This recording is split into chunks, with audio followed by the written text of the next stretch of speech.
What is up, New Life Youth students? I am glad that you're here watching this video, at least. Hopefully you're here watching this video. Anyway, we have youth tomorrow night, Wednesday night. Be there. There's going to be worship. There's going to be an awesome message I'm prepared to share with you. I think it's going to be super awesome. I'm excited to share it with you and just to see what God is going to do in your heart and your life. But to carry you over through the week beyond just Wednesday night, all right, I have a video for you today, a Devo. This Bible verse, 1 Peter 5:7. Casting all your anxieties on him because he cares for you. It's important to note that, anxiety is something that we all have within us. It's something that, that term anxiety gets misconstrued a lot these days, and it can be crippling and it can be completely debilitating. And we all struggle with it for a certain extent. And anxiety in itself is not bad. The problem is any point in time that we take something within our life and we have it control us.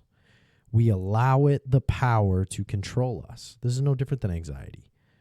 All right? No different with anxiety. If we continue to cave to the worries, stresses, and anxieties that we suffer from, and it keeps us from doing what we're supposed to be doing or living out the way that we're supposed to be living out, that is where the problem lies.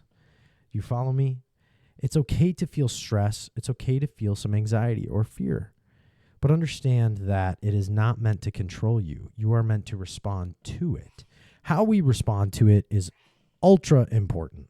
Okay? Because the moment that we cave to anxiety, studies show us that the moment we cave to this anxiety, we strengthen that anxiety and it will continue to become a warning sign.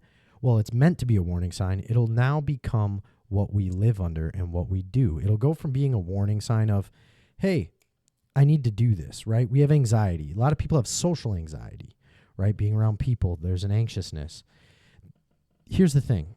When that becomes the Lord of your life, now you will stop being around people or want to be around people or hear people or group gatherings and so on. That is when we continue to cave to the anxiety.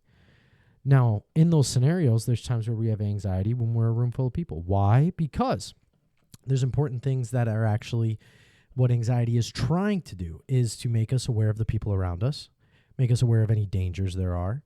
But the thing is that anxiety, the more that it's fed, the more it will create dangers that aren't actually dangers. Okay? And now we will be fearful or run away at the drop of a hat. Famous phrase, right? Now, the world will tell you to deal with your anxieties a few different ways. It'll try to prescribe you pills, meditation, yoga, or just block it out, or all these different things. But what the Bible prescribes to us, prescribes. Why can I not talk today? I don't know, guys.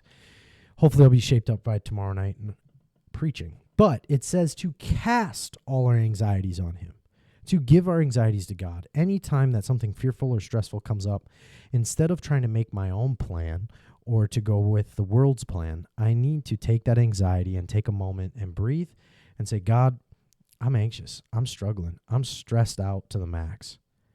Here is this anxiety. Now, there's also on top of that, as Scripture tells us, to make sure that we are doing what is right, that we are working hard. Proverbs talks about this in different places.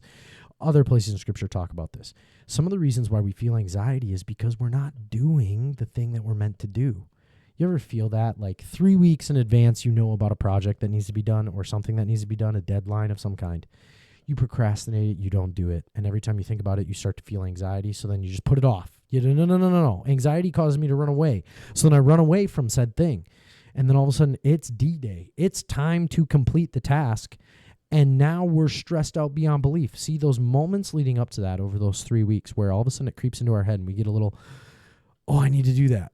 Instead of running away from it, I encourage you, practically speaking, work on it just a little bit. If you can get it all done, awesome. But if you could just work on it just a little bit, okay. And then the next time it comes up in your head, okay, I'm going to work on it a little bit. Now apply this to other anxieties in your life and understand that anxiety is a tool to remind us of what we need to do.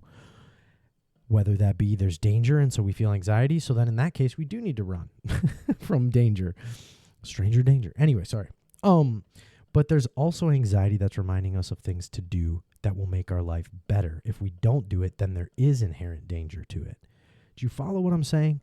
Hopefully you do, and hopefully you take the prescription that the Lord gives us in casting our anxieties on him, because he cares about us.